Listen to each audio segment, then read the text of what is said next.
evidence, it's been suppressed. Only in the last 10 years, thanks to a handful, and I mean a handful, 1, 2, 3, 4, 5 American scholars, my history has a chance to surface onto the world platform.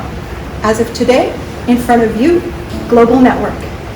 So, Prometheus, Greek mythology. Prometheus was the god that stole the fire from the gods and gifted it to humanity. He was the Titan god of fire. He gave the gift of enlightenment because the fire embodied enlightenment, science, achievement, the challenge of raising humanity. Zeus came along and had to punish him. So what he did was he chained him to the rock and to an eagle. Keep that in mind. It's going to be important all the way at the end. He chained Prometheus to a rock and an eagle.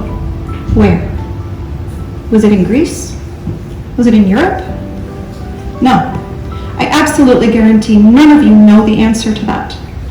It is on Mount Elbrus, the highest mountain in all of Europe. Why do you not know that Mount Elbrus is the highest mountain in Europe? It's not the Swiss Alps, it's not the Pyrenees. It rises 18,510 feet above sea level, but you don't know that because the maps have erased the origin of it. And the fact that it is in the land of the Caucasus is taboo. And it's not information that's easily given to the world. Interesting how no one remembers these important facts. While the Greeks had ports all along the Black Sea, they also discovered something else to write home about. And that was these savage, sexy, beautiful warrior women that were known as the Amazons. But they were mythological. They didn't exist. They were figments of their Spartan imagination. They were so scared of these women. They did not want that information to come back to Athens and contaminate and corrupt their civilized women. So it was very convenient that they took the sexy parts of what they wanted from their story, that we were savage women, bloodthirsty. We would take our male captors and drink their blood. So they scared everyone away. These mysterious women were called Amazons. Well, guess what? In Circassian, Amazon means lady of the forest. It also is a derivative of the name Maza, or Simaza, my moon, because 3,500 years ago, we women worshipped the moon. Why? Because the moon most closely reflected our own monthly biological function. The men worshipped the sun, the power, and the bravado. But the moon had that magnetic surge. So they were always in touch with that. And so, of course, Maza became known as that. The Greeks would like you to think otherwise. What I'm here to tell you is that they were not figments of the Greeks' imaginations. They were real.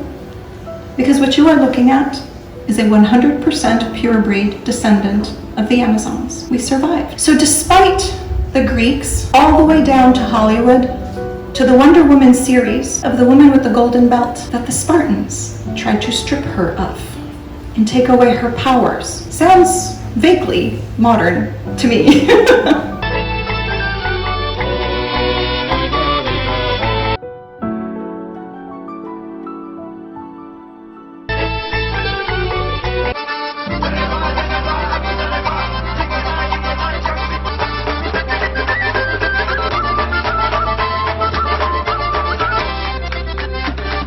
What scared them the most, we may not be large, but we are large in temperament.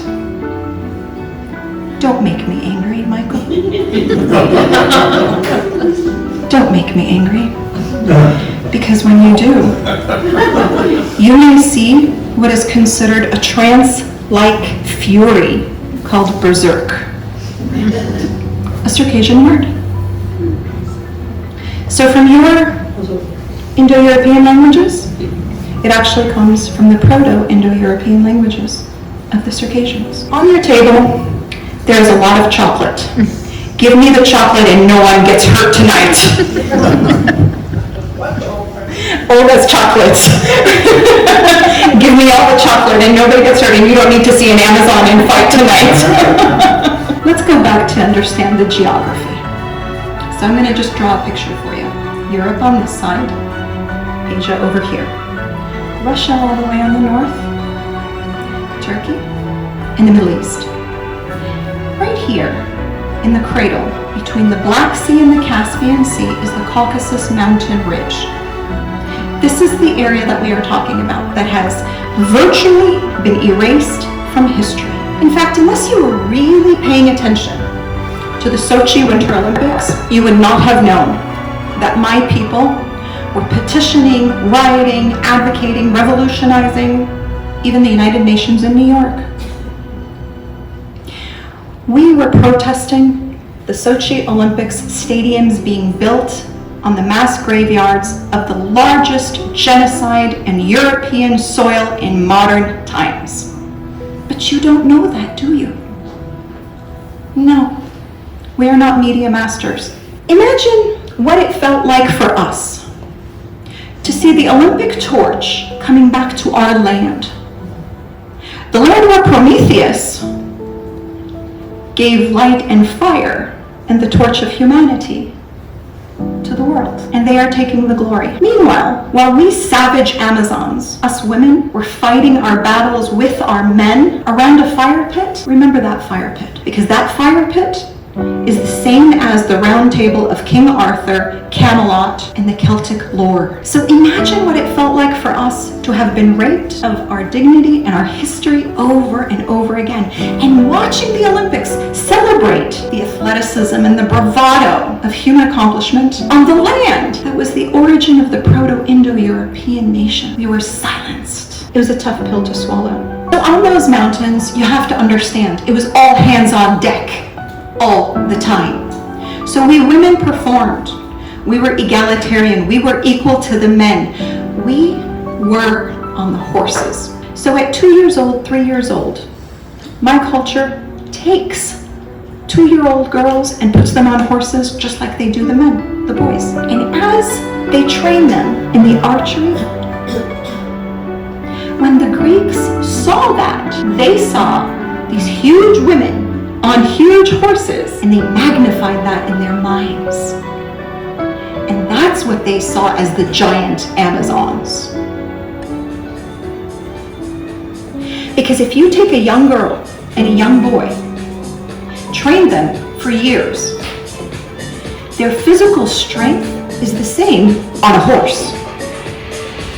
But the Greeks didn't know that. The Greeks also witnessed an incredible thing. We women were part of tribal councils. We sat around the round fire pit. We had a voice, we were honored, and we were respected. So when the Greeks saw that, they were like, that's a great case for democracy. That had not been there before. But they cut and pasted that which served their purpose. They didn't take all of our democracy, they took pieces of it and went back to Athens, Greece, and introduced democracy to the world, but not the women. They didn't have voting rights because they didn't earn their place at the table, so to speak, or the round table, or the fire pit. They've always been silent. So we have an obsessive relationship with our horses.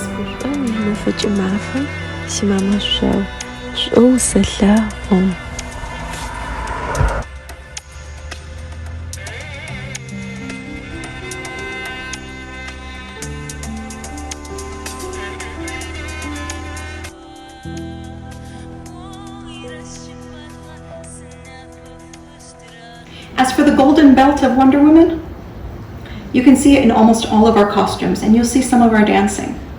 Almost all of our costumes do have that golden belt, and it signifies our power. So when you see Wonder Woman, just remember, Hollywood plagiarized us. Now imagine yourself on the horse all day long. What would happen to your legs? Chafing, right? Chafing. So can you imagine that the first domestication of horses was in the Euro-Asian steppes? So my people were the ones that were credited with the domestication of horses. And thereafter, those cute little black yoga pants that we all love. So we were the original fashionistas. So imagine pants. However, back then, wearing pants was considered the plebeian, low-life, barbaric people that wore pants. You don't even have to preface it and say the Circassians. You didn't say the Amazon. You didn't say the people of the mountain. All you have to say is the people that wore pants. And that was looked down upon. Because for a few thousand years, even after we introduced pants, they were still wearing robes, togas, and thobes. All the way through the Middle, the Dark Ages, through the period of Christianity to Islam, all the men and women wore robes.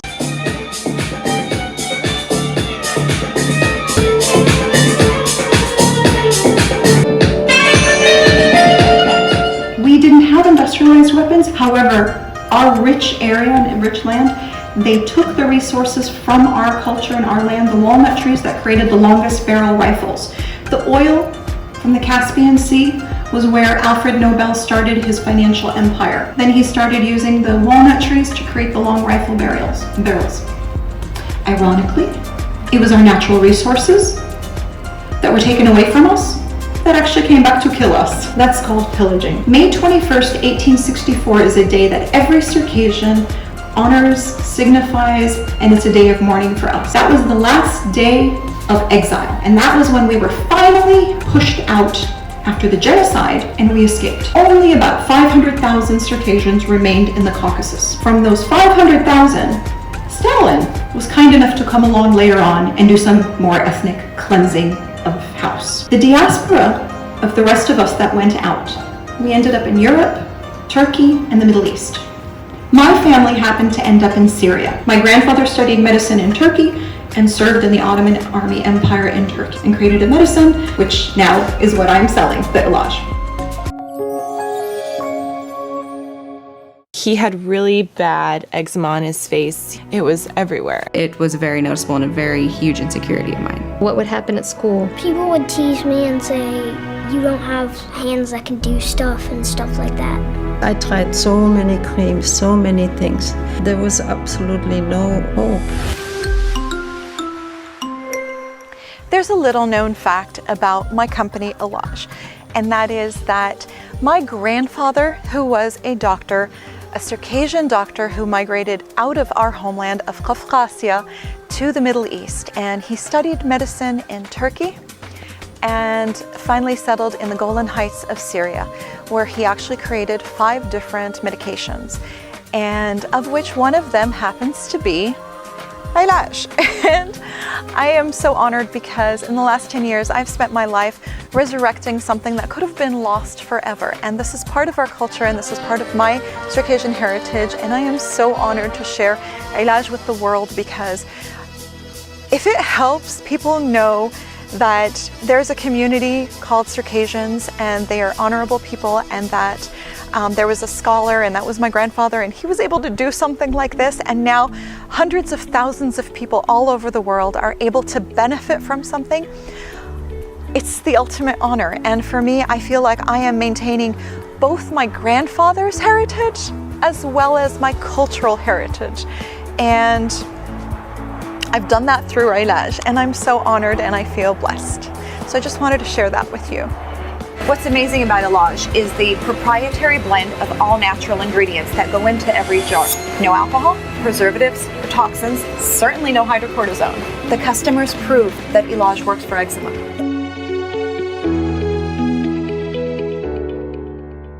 In the diaspora, we are about 6 to 8 million Circassians as of today, the majority of which are in Turkey.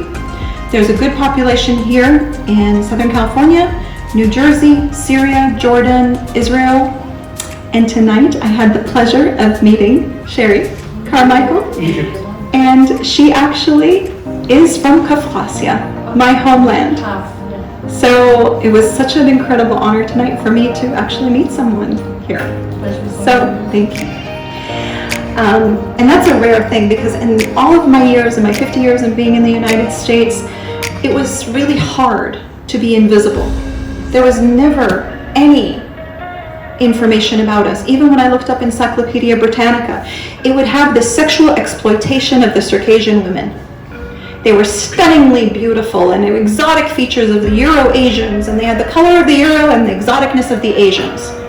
And that was all for the sexual exploitation. Ringling Brothers and Barnum and Bailey Circus actually had a show showcasing Circassian women. Circassian Beauty in the American Sideshow. Among the human curiosities in P.T. Barnum's American Museum was a supposed escapee from an Ottoman harem, a figure marketed as both the pinnacle of white beauty and an exoticized other. Betsy Golden Kellum investigates the complex of racial and cultural stereotypes that make the Circassian beauty such a sideshow spectacle. We were part of the sex trade that ended up going into the Middle East and the harems and whatnot. We ended up in the Egyptian Mamluks. The women were exploited for their sexual orientations, the men for the warriors. So until now, as of this moment, Russia is actually exploiting my cousins in Caucasus and taking them to fight the Ukrainian war. So imagine now, after having been raped and pillaged and genocide and exiled and lost in time, now we have to go do the dirty work again and do the same crimes to them?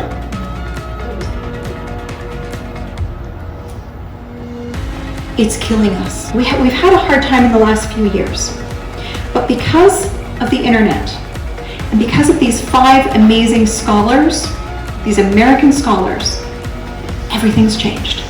And I'm here to give you hope so you can cheer us on, because we are now living in a brand new renaissance of Circassian history.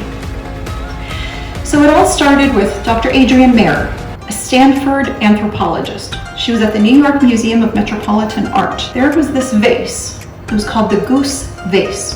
It had a picture of an Amazon woman with an old man and a goose. And there was some inscription there, and it looked foreign and cryptic. No one has ever been able to solve the puzzle. Dr. Adrienne picks up the phone and calls Dr. John Collaraso, a Harvard linguist who was fluent in 17 languages. Would you be able to take a look at this gibberish and let me know? You've studied the ancient languages in that area, and the Greeks had ports up in that area. He goes, yeah, send it over. She did not send the picture of the vase. You wouldn't be able to visually interpret. She just sent the words, the letters, the inscriptions, the gibberish. And Dr. John Collaraso responded and he goes, that's Circassian. That's easy. It says the old man stole the goose from the woman. And in that moment, he solved the goose vase mystery of 2,500 years. Then, Scott Middleton from UCLA and Dr. Linda Malcor, anthropologist and philosopher. They had been studying philosophy, anthropology, and barbaric societies. Again, we are the barbarians. Turn over the chocolate, nobody gets hurt. What happened was, they had studied the Celtic European histories and the mythologies of King Arthur and Camelot, and what they realized that they're all traced back to the Circassian mythology of 3,500, 4,000 years, the Nart sagas, which have now been translated into many different languages. And now the whole world is waking up, and you, Global Network here in Irvine, California, October 15th, 2022, are witnessing the first time all of this information is collectively being connected as the dots. But wait, there's more. There's one more academic. I told you there was 5. Dr. Jeannine Kimball Davis, the first and only American archaeologist allowed into Russia to dig up graves.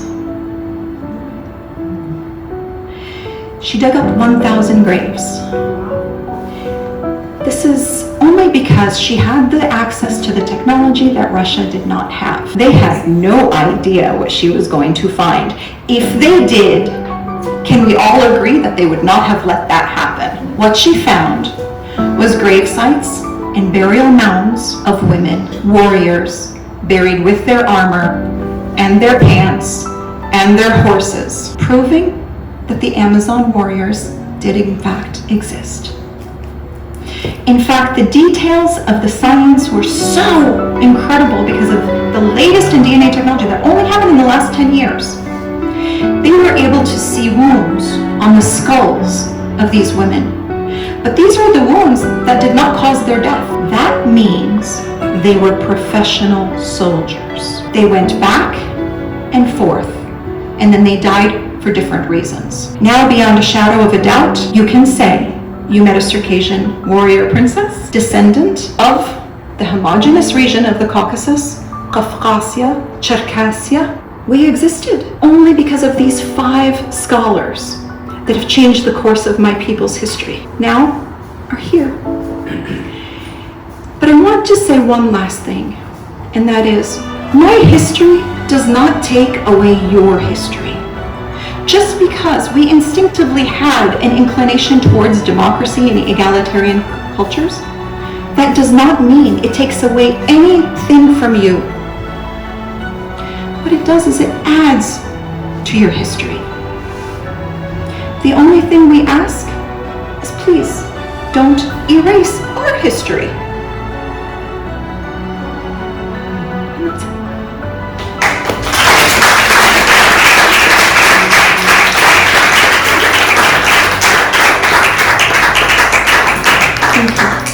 I'm going to share just real quick. If you would like to know more about Circassian history, I've provided you with probably the most credible and comprehensive website, and that is circassianworld.com. And in that, you will find everything. You can see here, Circassian activists achieved demolition of monument to Russian soldiers in Adler. Representatives of Circassian society have been collecting signatures to an appeal to Putin about a new monument in Adler. Who are the Circassians? The forgotten genocide. I mean, the resources are phenomenal. This is what I was talking about, the Nart sagas from the Caucasus by Dr. John Collaraso. He's truly our hero. Prometheus. So, here. Look. An Amazon woman. So I want to invite you to visit that website as a great resource. Circassianworld.com.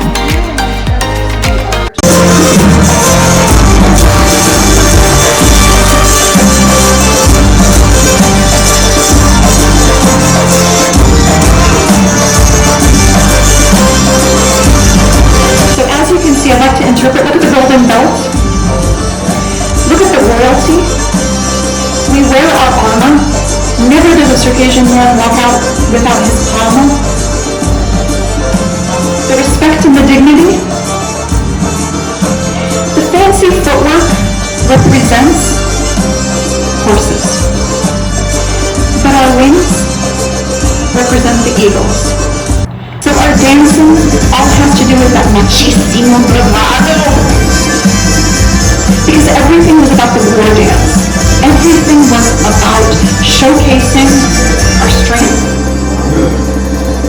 This was a show that I just saw in Kayseri, Turkey in June, and I filmed this myself. I want you to see the femininity of the women, and yet remember the black yoga pants.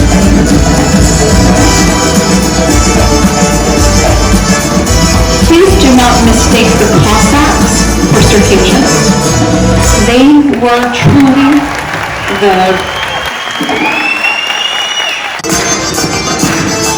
This is what I wanted to show you. Look at the children. This is the Renaissance that I'm talking about. Circassian language was listed as an endangered species language with UNESCO. Now, we have online classes everywhere. We have apps. We have curriculums developed. We are resuscitating our language because our language is our passport.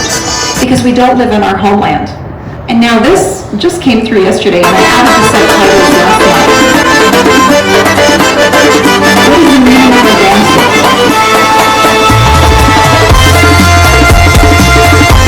The wings of freedom.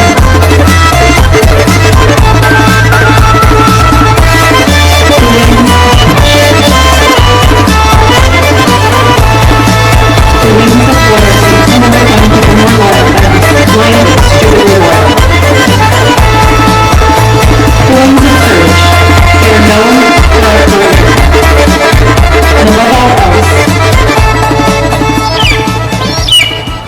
ceremonies of honor, Bjedujh and Abzakh. Those are the words that we adhere to. The entire Nart sagas can be summed up in 2 words, and that is Bjedujh and Abzakh. Bjedujh and Abzakh means Circassian honor. It is the words that terrorize children. As we are growing up, everything is henap, which means shameful. So we are constantly in a shame culture psychology where we have to honor our ancestors. And that is the driving force of our survival. We did not change. We stayed true to our morals, our folklore, and our culture. Despite being separated from our land and our people, not knowing one another. But when we reunited, and I was just having this conversation with Sherry, I went back to Caucasus in 1988, the minute that we were allowed to go back after Glasnost and Perestroika and the Soviet Union broke up. My family was one of the first delegations that was allowed back. And when I went back, I was devastated. And I wrote an article about it and saying that the Circassians are like the American Indians and the Palestinians. They're on the land, but they're not. They are dominated, they are stripped of their language and their culture, and then they are contaminated and saturated with the most corrupt aspects of alcohol and corrupt parts of society, purposely done, just like the American Indians are given the gambling. It was very disheartening to go back and to see my people, because all of us had this imagination of dreaming of going back to the homeland, which was sacred. And then when I went there, they all looked like Soviet-era zombies. A story that Sherry and I had talked about, and we are going to strip down and look at our feet. We didn't have DNA tests back in 1988. So when the people of my father's village heard that we were back, they rode for miles and miles and hours to come see us. We were so desperate to see our ancestors and to see, are we really related? We started stripping down and comparing body parts. And I have very ugly feet. Yes, you do. Yes. Only my best friend could say that. I got away with it. My mother used to say, keep your feet closed, don't wear sandals or you'll never find a man.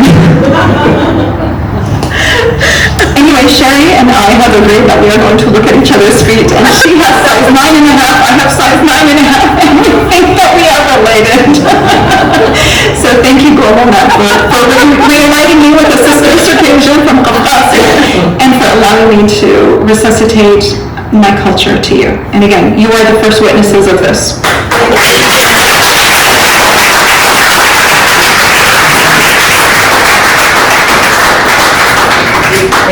Quite some time ago, I did some research on the Circassians.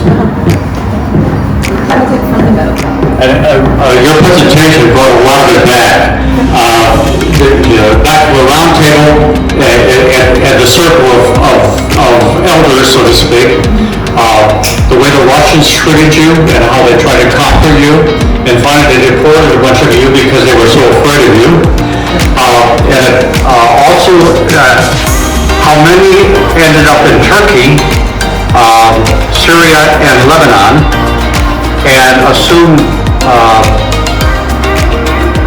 significant roles in those governments, especially Turkey and Lebanon. So very, very impressed.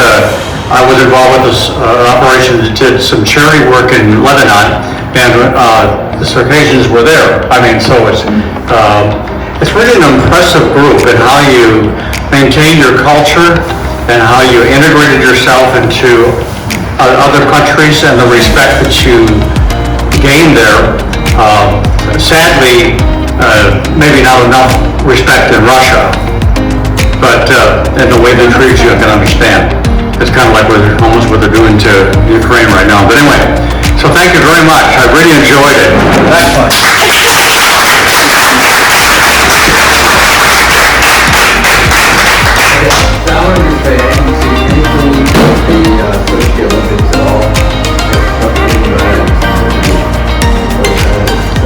Thank you for boycotting the Sochi Olympics. That was our mantra. It was boycott Sochi.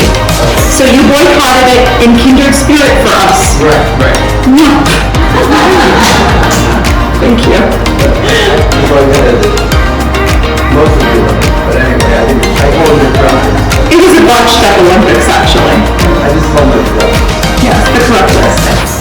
But anyway, I was going to ask you, because I always learned that Amazon came from the Greek without a breast, because the women cut off the breast so they could shoot the arrow. Right. But you're saying that's not correct. That has been debunked, decredited, because when you shoot an arrow, you don't shoot it from your breast, you shoot it from your cheek. Okay, well, I think I didn't hear something about that. Yeah, so that was part of the Greek cut and paste of what they felt was, so they wanted to mutilate the images of the Amazons to not make us glorified as we had, potentially could have, should have, would have. Right. Yeah. You didn't cut off the breast, right? 1, 2. Well, no, not.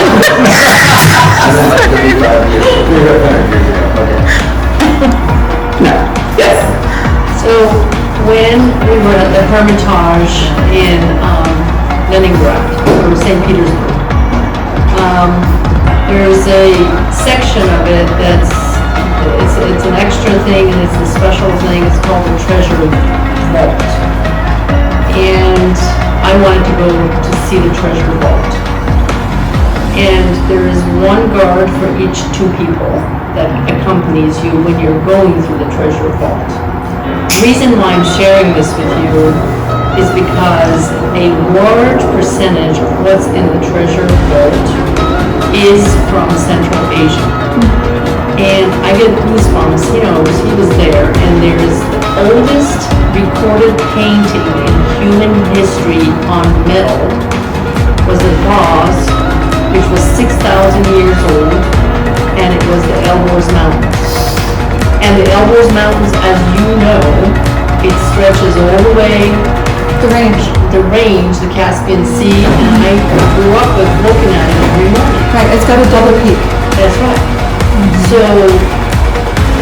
the Bronze Age and the Iron Age actually started in the Caucasus, and so the armor, it would make sense that would have started there as well. Yes. Yeah. So it's recorded. It's just hidden. I did not know that. And as they say, about a lot of pieces that I saw in the Hermitage, this piece of art or this piece of jewelry you see here, it does not exist. Really? Yes. Because it is Mount Elbrus. Once again, my sister Caucasus brought that. I will look into that. I appreciate that. If I can just, one other thing that I wanted to bring up. In the early 1920s in the United States, there was an engineer that discovered petrolatum, Vaseline, somewhere in Philadelphia. He immediately discovered that the people that were working on the oil rigs, the gunk that would accumulate around the oil rigs would help heal burns. He immediately went to the U.S. Patent Trade Office, registered the trademark, the copyright, the patent, everything for Vaseline. I just want you to know, in the 1700s, it was discovered in the Caspian Sea, and Marco Polo had mentioned it in his journals back in the 1400s, that on the Caspian Sea, the travelers that were tired and had burns and camel wounds, they would use this oil salve onto their skin and it would heal. Just saying. There's a very interesting thing is that, most European languages today are related, come from a common origin. And that origin is very close to your homeland. And there's a lot of things that come, like place names, that can be traced back to the original Indo-European, Proto-Indo-European, who were horseback warriors.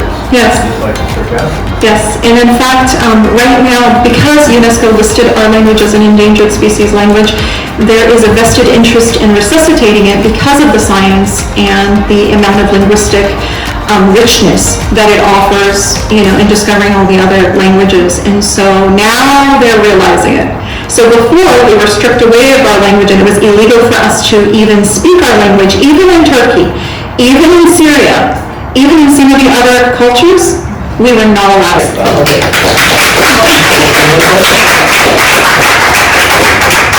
I just have one quick question.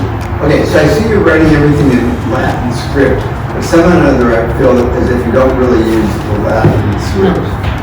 That was another raping that was mandatory. So they changed into Latin script in the 1900s. Just as Turkey changed into Latin script also in the 1920s, 1929, in fact, under Kemal Atatürk. Okay. Thank you so much!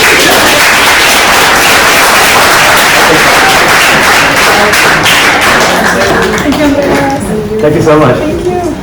That was truly the most inspiring talk I have heard for a long, long time. I found it really I did actually find it quite emotional. I am so excited to share this. Thank you so much for your presentation. It was really, really incredible and heartfelt. Thank you so much.